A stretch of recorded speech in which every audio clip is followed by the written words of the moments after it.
Wow, what a beautiful room. I'm so glad I chose not to even try to compete with this city's most fabulous, amazing, stylish people. I wore flats and took a red eye here. But what a beautiful room. God, I'm so gay for this room. But thank you for having me. It's a real honor to stand before you all, to share this space with you. You know, it's crazy to see myself here in places like this, given where I came from. You know, growing up in a small town, Texas, in the middle of nowhere, I can tell you firsthand that there is nothing quite as painful than that feeling of being alone. And that's how I felt, coming to terms with not only my inability to squeeze myself into the narrow standards that were expected of me, but in recognizing that there was one at all.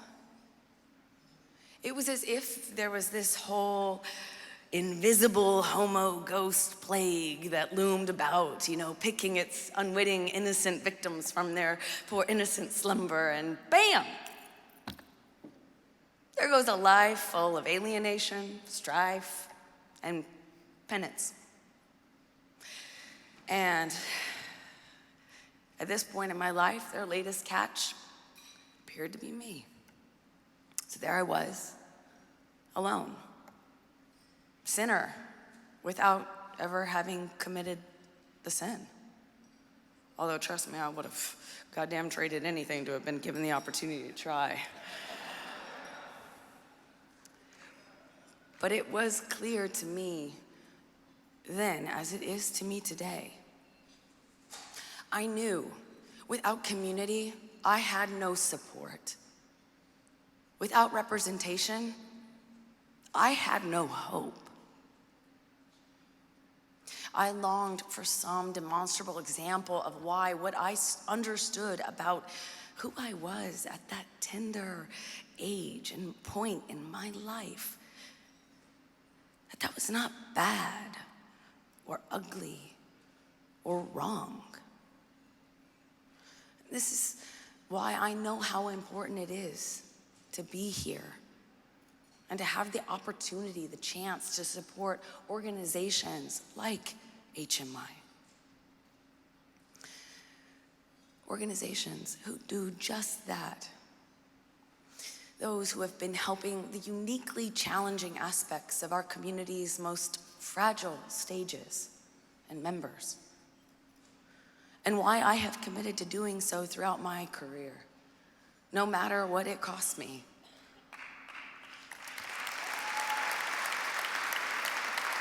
Thank you. The truth is, no amount of money, popularity, or success could make me forget that feeling of when I had none and had no one. And what that meant, what that means for so many to this day is unforgettable and undeniable.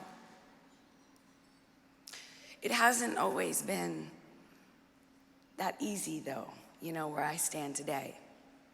I'd be remiss if I didn't say years later, if I didn't point out years later, or years earlier rather, just as my career was starting to take off and I was dragged reluctantly from my previously ignorable Barbie box, I would revisit this old yet familiar memory.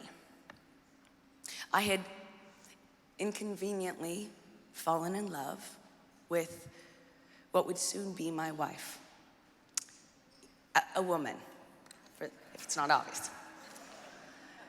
And my previously unnoticeable private life, running around Los Angeles, doing errands in between, shooting, these tiny bit parts, these smaller roles in these not so little movies, started to become something that was regularly and increasingly publicly documented.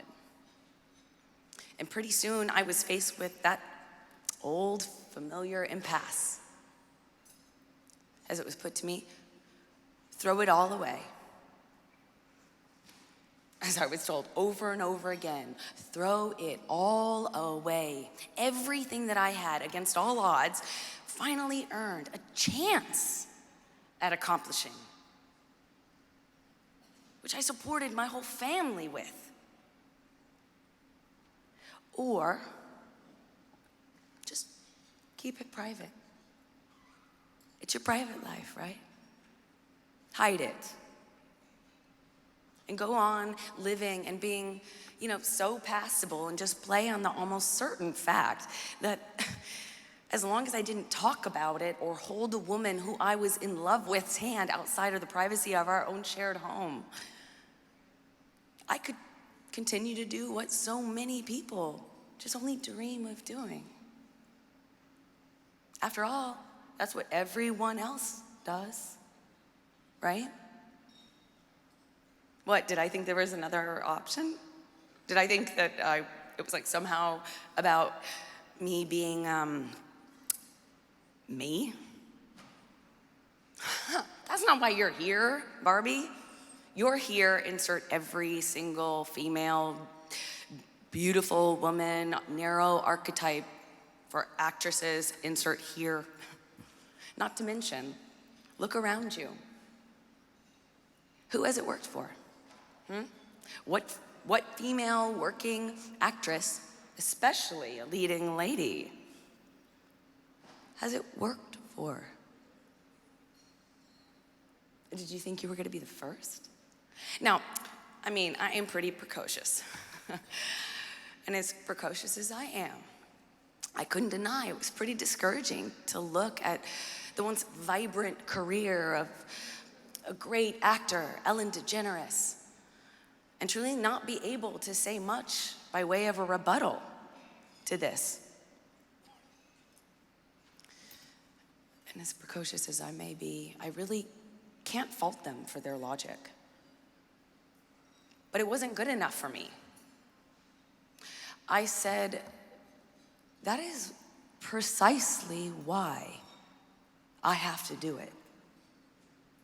I have been that teenager who had no one to look up to. My parents have been those parents, unable to imagine or see positive examples of how this could all possibly work out for me.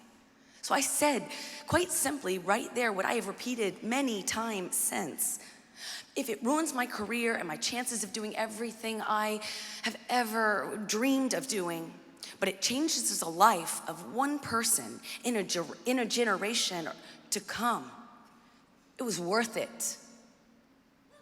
I said simply, I'd rather go down for being something I am than to rise for being something I am not.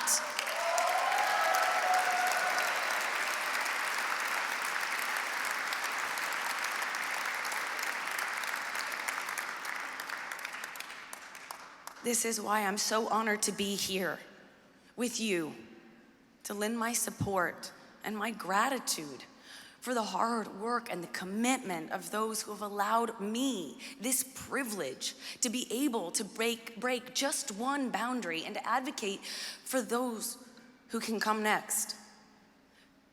Thank you so much, HMI, for the often thankless work that you and everyone in this room does to secure a future where full equality is a reality for all of us. Thank you so much. I'm honored to be here.